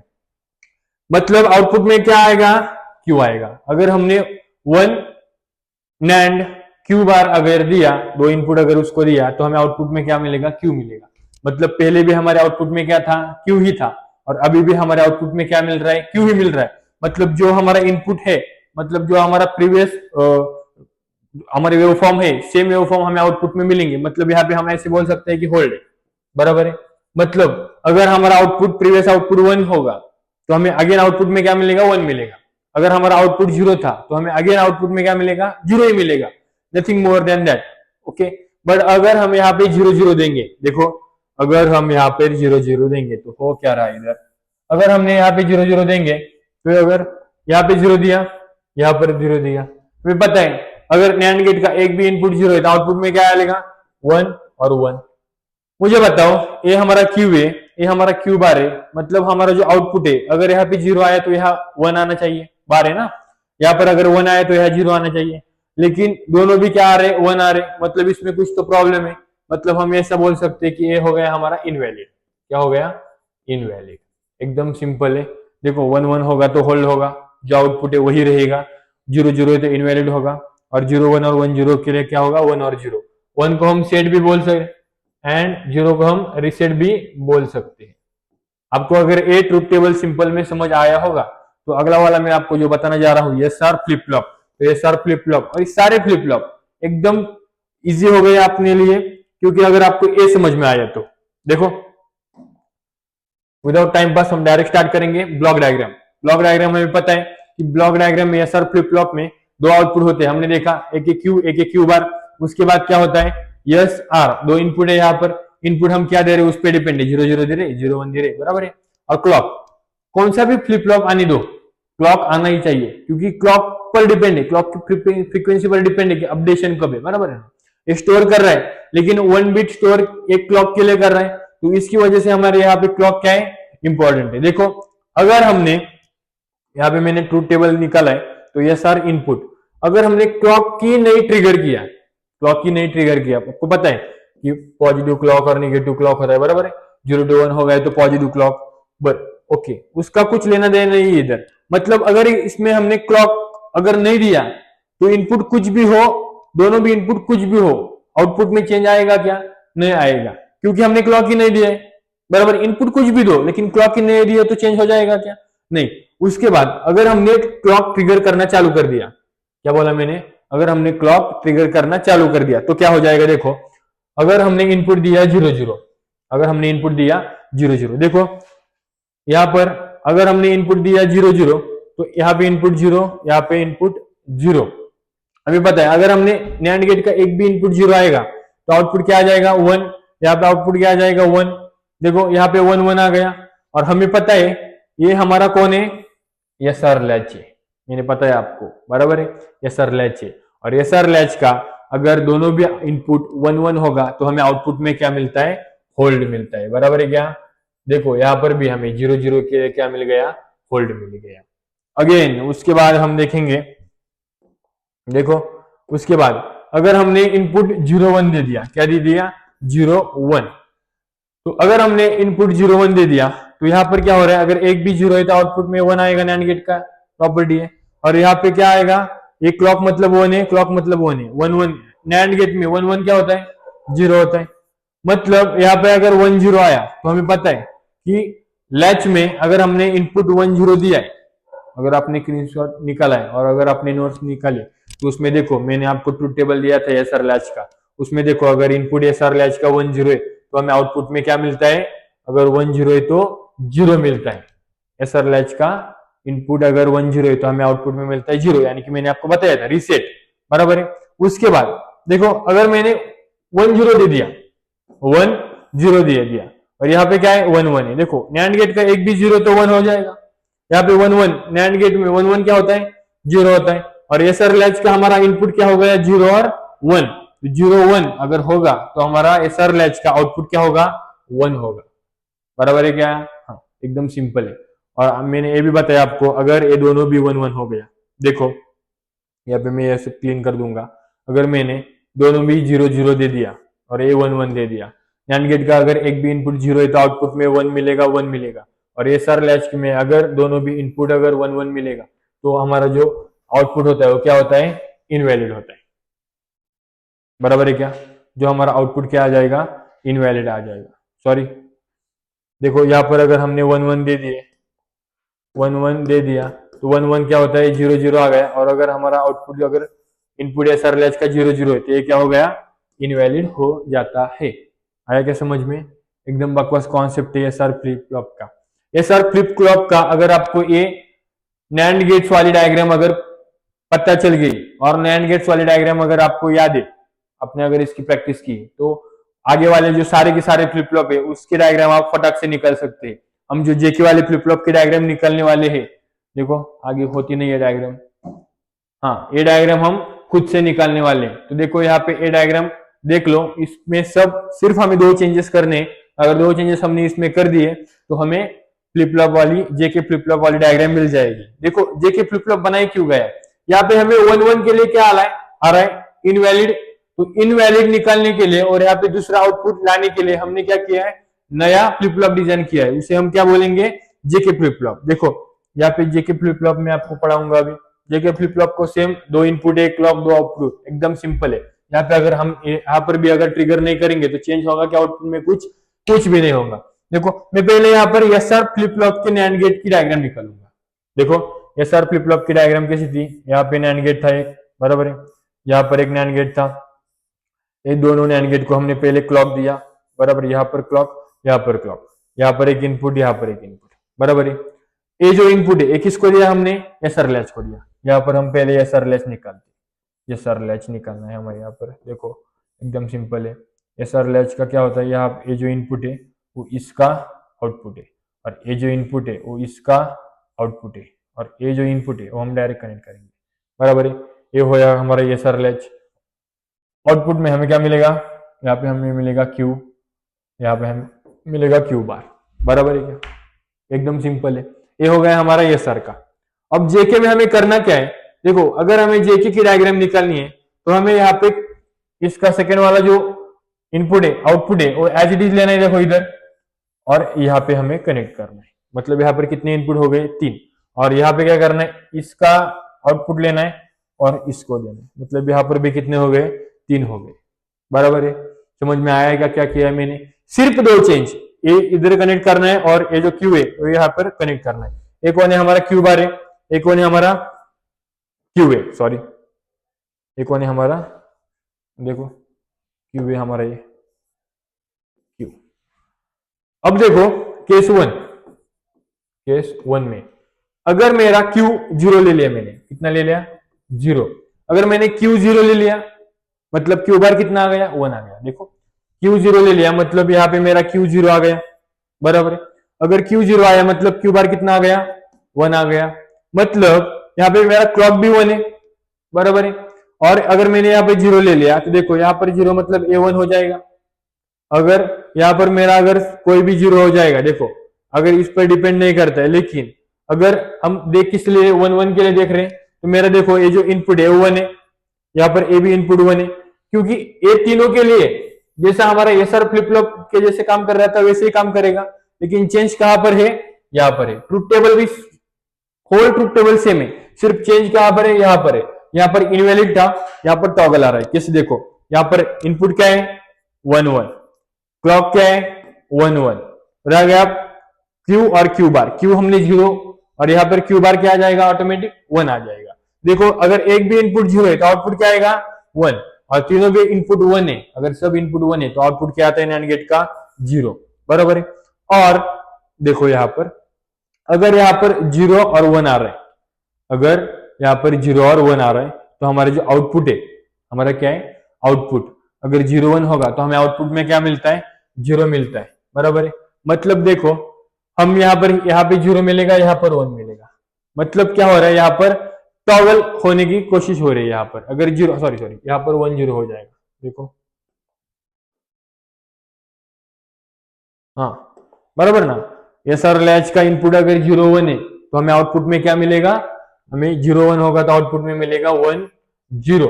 मतलब यहाँ पे जो हमारा इनपुट हमने दिया है वो क्या हो रहा है, टॉगल हो रहा है। देखो क्यू हमने कितना दिया था, 0 दिया था, हमें क्यू कितना मिल रहा है, अभी यहाँ पर 1 मिल रहा है। दूसरी कंडीशन देखो केस 2, अगर केस 2 में यहाँ पे क्यू क्या मिला, हमें 1 मिला, मतलब टॉगल हो गया, 0 का 1 हो गया। अगर हम यहाँ पे क्यू 1 देंगे, क्या देंगे, क्यू 1 देंगे। देखो यहाँ पर मैं ये भी सॉल्व करूंगी, दिखाऊंगा आपको। अगर हम यहाँ पर जो हमारा क्यू है अगर 1 देंगे, देखो अभी यहाँ पे क्यू कितना देना है, 1 देना है। अगर क्यू 1 दे दिया तो यहाँ पे क्यू आ गया, क्यू कितना आ गया, 1। हमारा ए तो 1-1 ही रहेगा इनपुट, बराबर है, क्लॉक भी 1-1 रहेगा। अगर क्यू 1 है तो क्यू बार कितना आ जाएगा, क्यू बार आ जाएगा 0। मतलब देखो यहाँ पर अगर हमारा एक भी, यहाँ पर हमने एक भी इनपुट अगर 0 है तो आउटपुट में क्या मिलेगा, हमें 1, और हमें तीनों के तीनों इनपुट हमारे यहाँ पर 1 है, मतलब आउटपुट में मिलेगा 0। और अगर हमारा एसआर लैच का इनपुट 1-0 है तो हमें आउटपुट में क्या मिलेगा, 0 और 1। मतलब क्या, हमारा क्यू कितना था, 1 था, अभी हमें क्यू का कितना मिल रहा है, इधर 0 मिल रहा है। मतलब यहाँ पर भी क्या हो रहा है, टॉगल हो रहा है। तो देखो सिर्फ यही आपको एक्सप्लेन करना है जेके फ्लिप फ्लॉप में, सिर्फ यही डायग्राम आपको निकालने का है। और फॉर ट्रिगर 1 1 के लिए टॉगल क्यों हो रहा है, केस 1 और केस 2 निकाल के आपको बता देना है। एकदम सिंपल हो गया। उसके बाद देखो, इसके बाद हम देखेंगे डी फ्लिप फ्लॉप। तो डी फ्लिप फ्लॉप में ज्यादा कुछ नहीं किया है। जैसे एसआर फ्लिप फ्लॉप का नैंड गेट हमने निकाला था, नैंड गेट की डायग्राम, वैसे ही नैंड गेट सेम हमने यहाँ पर निकाली है। सिर्फ चेंज क्या है, देखो डी फ्लिप फ्लॉप में सिर्फ एक इनपुट होता है। कितना इनपुट, एक इनपुट। डी फ्लिप फ्लॉप को डिले फ्लिप फ्लॉप भी बोला जाता है। अगर हम इस पे 0 देंगे तो नेक्स्ट में हमें क्या मिलेगा, 0 मिलेगा। बट डायग्राम में चेंज क्या है आपको बता दूंगा। डायग्राम में देखो 2 इनपुट है, लेकिन एक इनपुट है और उसका क्या है, यहाँ पर इन्वर्ट है, मतलब यहाँ पर नॉट लगा दिया है, बराबर है। सिर्फ इतना ही चेंज करना है, ज्यादा कुछ चेंज नहीं करना है। अगर डी फ्लिप फ्लॉप का आपने डायग्राम निकाल दी और इसको अगर 0 इनपुट दिया, तो देखो यहाँ पे 0 गया तो यहाँ पे 1 जाएगा, तो यहाँ पे एक भी 0 तो यहाँ पे 1, और यहाँ पे क्या आएगा, 0। और अगर 1 0 होगा तो आउटपुट में क्या मिलेगा, 0 मिलेगा। आप करके देखिए, जैसे मैंने आपको पढ़ाया वैसे आपको करके दिखना है। यह क्या कर रहा है, अगर इनपुट 0 है तो आउटपुट में क्या मिलेगा, 0 मिलेगा। लेकिन एक क्लॉक के बाद अगर एक 1 है तो आउटपुट में क्या मिलेगा, 1 मिलेगा। सिंपल एकदम, ये आपको पता चल गया। डिले क्यों बोला जाता है, क्योंकि एक क्लॉक के लिए वेट करता है। उसके बाद हम देखेंगे T flip flop. T flip flop को हम टॉगल फ्लिप फ्लॉप भी बोलते हैं। टॉगल क्यों, क्योंकि अगर हमने इनपुट 0 दिया तो आउटपुट में क्या आता है, 1 आता है। और अगर हमने यहाँ पे इनपुट 1 दिया तो हमें आउटपुट में क्या मिलेगा, 0 मिलेगा। देखो यहाँ पर भी सिर्फ 2 चेंजेस करने, देखो यहाँ पर भी 2 चेंजेस करने। यहाँ पे क्या करना है हमें, यहाँ पे जो हमने इन्वर्ट लगा दिया था, बराबर है, वो निकाल देना है। और दूसरा चेंज, हमें तीसरा इनपुट ऐड करना है क्यू से और क्यू बार से। बहुत सारे बच्चे क्या करते हैं, ये जो थर्ड इनपुट है वो डायरेक्ट क्यू से कनेक्ट करते हैं। जेके फ्लिप फ्लॉप नहीं है ये, बराबर है। ये कौन सा फ्लिप फ्लॉप है, टी फ्लिप फ्लॉप है। यहाँ पर भी हम क्या करेंगे, सिर्फ नीचे वाला नीचे से कनेक्ट करेंगे, ऊपर वाला ऊपर से कनेक्ट करेंगे। अगर ये भी आपने निकाल लिया, 0 इनपुट देके देखो और 1 इनपुट लेके देखो आउटपुट में क्या आ रहा है। अगर आपको समझ में आए तो एकदम सिंपल कॉन्सेप्ट है। बहुत सारे बच्चों को ये बहुत डिफिकल्ट कॉन्सेप्ट लगता है, जैसे कि फ्लिप फ्लॉप हो जाए। तो ये कॉन्सेप्ट एकदम इजी है, अगर आपने थोड़ी सी भी प्रैक्टिस की और मैंने जो पढ़ा है अगर आपने ध्यान देके सुना होगा और देखा होगा तो ये कॉन्सेप्ट एकदम इजी लगने लगेगा। बताया मैंने, सब जो भी कॉन्सेप्ट है पूरे सारे एक्सपेक्टेड क्वेश्चन सब इसमें से ही आएंगे। तो सब सिलेबस मैंने कवर करने का इसमें ट्राई किया है।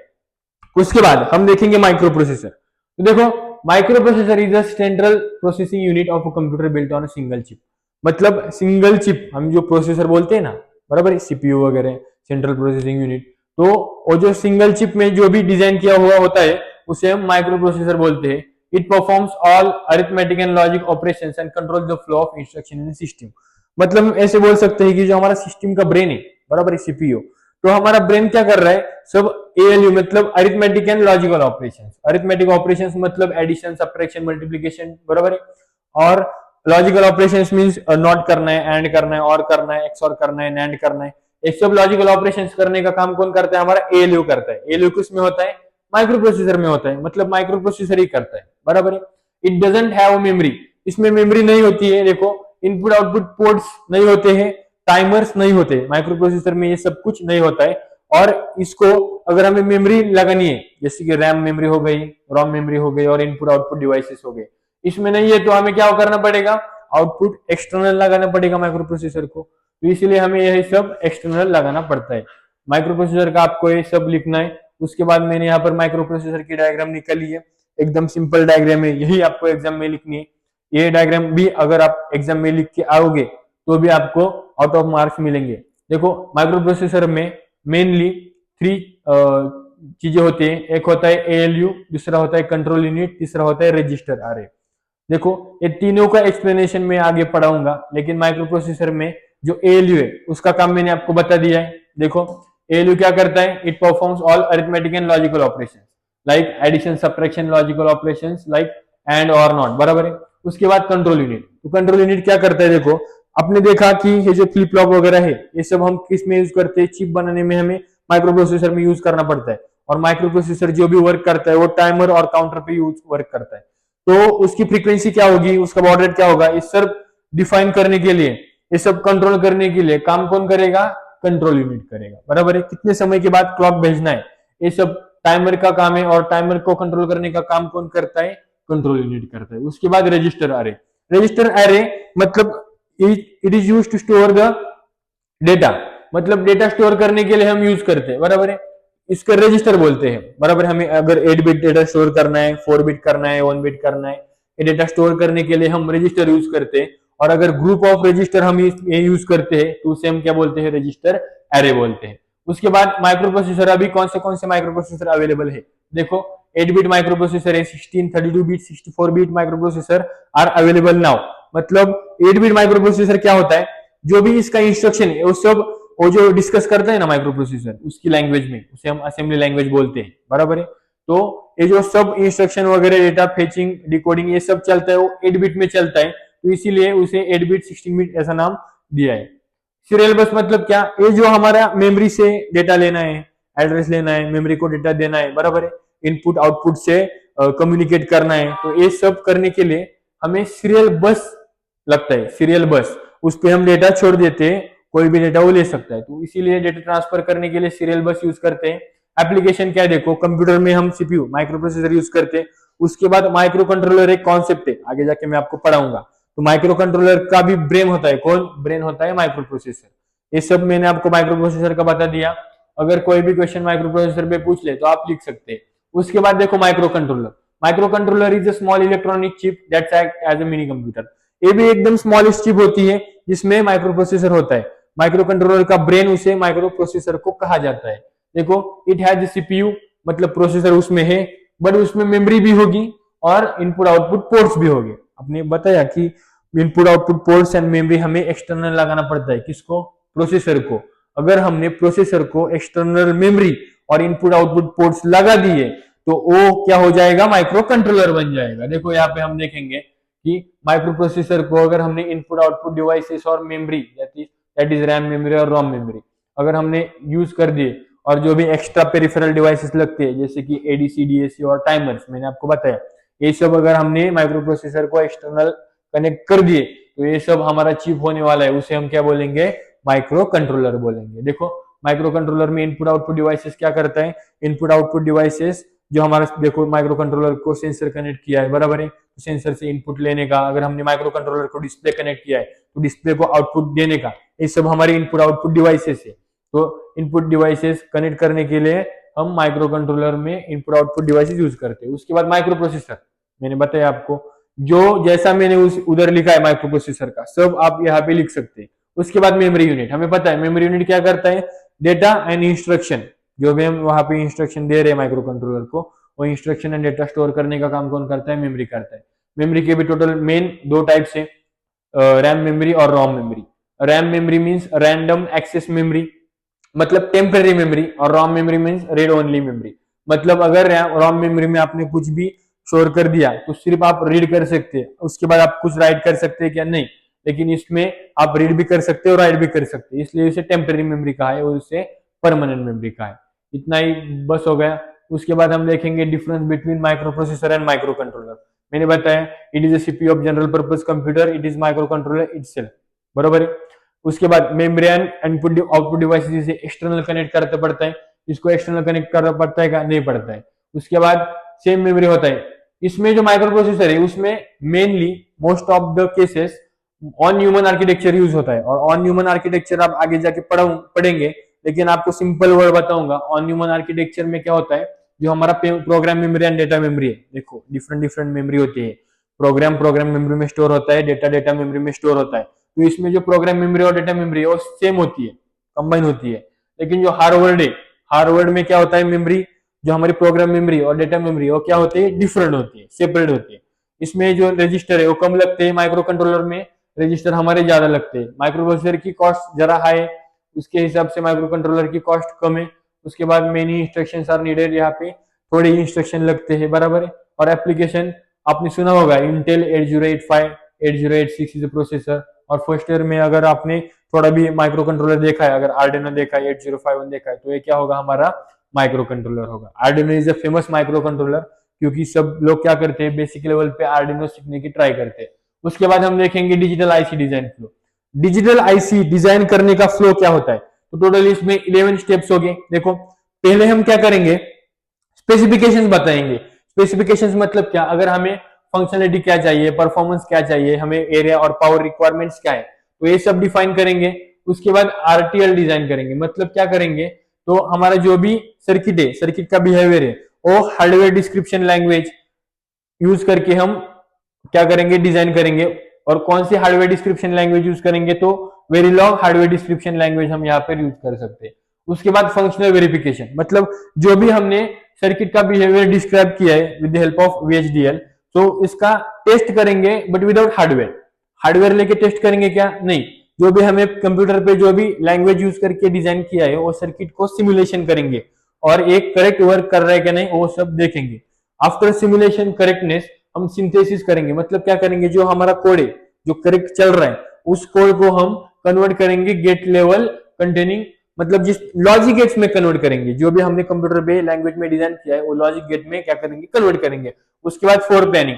फोर प्लानिंग मींस हम ये जो फोर प्लानिंग है फर्स्ट स्टेप है हमारा हार्डवेयर डिजाइन करने की। तो पहले क्या करेंगे, हमारा जो वेफर है उस सिलिकॉन लेआउट है उस पे हम जो मेन कंपोनेंट्स है लाइक एएलयू होगा, मेमोरी होगा, इनपुट आउटपुट ब्लॉक्स, ये सब हम अरेंज करेंगे किस पर, हमारे सिलिकॉन लेआउट पर। उसके बाद हमने जो भी यहाँ पर हमने जो भी गेट्स निकाले, बराबर है, एचडीएल कोड का हमने गेट्स में कन्वर्ट किया है, और सब सेल्स एंड गेट्स हम किस में, फिजिकल लोकेशन देंगे चिप पे। आए समझ में, एकदम सिंपल है। उसके बाद क्या करेंगे, राउटिंग, मतलब जो भी हमने यहाँ पे कंपोनेंट्स भी दिए, बराबर है, और फ्लोर प्लानिंग करके वहां पे हमने एएलयू मेमोरी भी दिया है, तो इन सब का कनेक्शन करेंगे। तो इलेक्ट्रिकल कनेक्शन हम करेंगे, उसे हम प्लेस सेल्स भी बोल सकते हैं।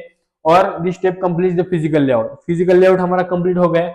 उसके बाद जो भी हमने डिजाइन बनाया वो design is check to insure it meets the required speed, मतलब जो हमारी स्पीड चाहिए, बराबर है, स्पेसिफिकेशन में जो हमारा स्पीड बोली गई है वही स्पीड से हमारा डिजाइन क्या करना है, ये काम करना चाहिए। फिजिकल वेरिफिकेशन, मतलब लेआउट और सिमेटिक बराबर है क्या, डीआरसी बराबर है क्या। उसके बाद जो भी एरर आ रहा है नहीं आ रहा है, अगर हम जो भी इनपुट दे रहे हैं वो हमें चाहिए वही आउटपुट मिल रहा है, ये सब हम यहाँ पे चेक करेंगे। और वहां इसके बाद हम फैब्रिकेशन करेंगे। फैब्रिकेशन मीन्स यहाँ पे हम चिप नहीं बनाते, हम यहाँ पे सर्किट डिजाइन किया है, हार्डवेयर सर्किट डिजाइन किया है, लेकिन ये जो है हमारा फैब्रिकेशन। तो एक्चुअली चिप हमें अगर डिजाइन करने हैं तो हमें वेरीफाइड लेआउट जो हमने बनाए वो लेआउट हमें फैब्रिकेशन प्लांट में भेजना पड़ता है, उसके बाद ही हमें चिप बनती है, बराबर है। और टेस्टिंग, जिस जो फैब्रिकेटेड प्लांट में से हमें चिप मिल गई और चिप का टेस्ट करने और फंक्शन हमारा सब करेक्ट फंक्शनिंग कर रहा है क्या, ये हम सब यहाँ पे चेक करते हैं। Total digital IC design flow के हमने टोटल 11 स्टेप्स देखे। उसके बाद डिजिटल आईसी फैब्रिकेशन प्रोसेस, मैंने बताया ना आपको कि हमने अगर लेआउट क्रिएट किया तो लेआउट हम फैब्रिकेशन प्लांट में देते हैं। तो फैब्रिकेशन प्लांट में जाने के बाद फैब्रिकेशन प्लांट में क्या प्रोसेस होती है, बराबर है। फैब्रिकेशन प्लांट में देखो, start of fabrication process and end of fabrication process. तो this 5 steps are very important. This 5 steps are happen in the fabrication plant. तो फैब्रिकेशन प्लांट में पहले लिथोग्राफी होगी, फिर इचिंग होगी, डिपोजिशन होगा, ऑक्सीडेशन होगा एंड उसके बाद डिफ्यूजन होगा। तो ये सब क्या है हम देखेंगे। आपको पहले डायग्राम निकालने के, उसके बाद लिथोग्राफी। देखो लिथोग्राफी क्या हो रहा है, lithography is the process of transferring the circuit pattern into wafer. मतलब हमें जो भी लेआउट दिया है, बराबर है, हमें जो भी लेआउट मिला है फैब्रिकेशन प्लांट पे, उस लेआउट का हमें वेफर में कन्वर्ट करना होता है और सर्किट पैटर्न हमें लेआउट पे ट्रांसफर करना होता है। तो इसके लिए हम फोटोरेजिस्ट यानी कि लाइट सेंसिटिव मटेरियल भी यूज कर सकते हैं और हम यूवी लाइट भी यूज कर सकते हैं। उसके बाद हम इचिंग करेंगे। देखो इचिंग करेंगे का मतलब क्या करेंगे, जो हमें अनवांटेड पार्ट है वो अगर हमें रिमूव करना है तो उस प्रोसेस को हम इचिंग बोलते हैं, बराबर है। तो इचिंग हम केमिकल्स का यूज कर भी कर सकते हैं और हम प्लाज्मा अगर हमने यूज किया तो उसे हम ड्राई इचिंग बोलते हैं। उसके बाद डिपोजिशन, देखो हमने अनवांटेड जो मटेरियल है वो निकाल दिया और अगर हमें मेटल्स लाइक पॉलीसिलिकॉन होगा, ऑक्साइड्स होगा, मेटल्स होगा, ये सब अगर हमें डिपॉजिट करना है, उसकी लेयर बनाना है, तो उस प्रोसेस को हम क्या बोलते हैं, डिपोजिशन। डिपॉजिट करना है हमें ऑक्साइड्स, जिसकी वजह से ऑक्साइड लेयर आगे जाके क्रिएट होगा SiO2, बराबर है। देखो ऑक्सीडेशन मैंने आपको बताया, अगर हमने ऑक्साइड लेयर उस पर थिन ऑक्साइड लेयर ऐड कर दिया, डिपॉजिट कर दिया, तो उसके बाद यहाँ पर oxidation process happens and after happens of the oxidation process यहाँ पे जो ऑक्सीडेशन लेयर है हमारी ऑक्साइड लेयर है, SiO2 लेयर है, वो लेयर हमारी एज ए इंसुलेटर काम करने लगेगी और जो हमारा सरफेस है वो protect with the help of SiO2 layer. Diffusion, देखो डिफ्यूजन, ये सब होने के बाद, ये 4 स्टेप्स होने के बाद हमने जो डिजाइन क्रिएट किया है, हमने जो बनाई चिप, इन डिफ्यूजन हमें यहाँ पे इंप्योरिटीज ऐड करनी पड़ती है। तो यहाँ पे हम टेट्रावैलेंट या पेंटावैलेंट इंप्योरिटी ऐड करते हैं। तो उसके हिसाब से हमें अगर एन टाइप और पी टाइप मटेरियल चाहिए तो उसके हिसाब से हम इम्प्योरिटी ऐड कर देते हैं और उसके बाद हमें N type material and P type material मिलता है, जिससे हम ट्रांजिस्टर फॉर्म कर सकते हैं। तो ये सब आ गया हमारा flow digital IC fabrication process, lithography, etching, deposition, oxidation, diffusion. एकदम सिंपल में ये जो होल यूनिट हमारा यूनिट नंबर 3 है, वो यूनिट नंबर 3 मैंने आपको कंप्लीट कर दिया है। तो स्टूडेंट, अगर हमारा वीडियो आपको अच्छा लग रहा है तो अपने ज्यादा से ज्यादा दोस्तों से शेयर कीजिए। एग्जाम नियर है, तो अगर आप ज्यादा से ज्यादा बच्चों को शेयर करेंगे तो ये अगर वीडियो ज्यादा से ज्यादा बच्चों को हेल्प होंगी। Thank you students for watching this video. Make learn and fun with engineering brains.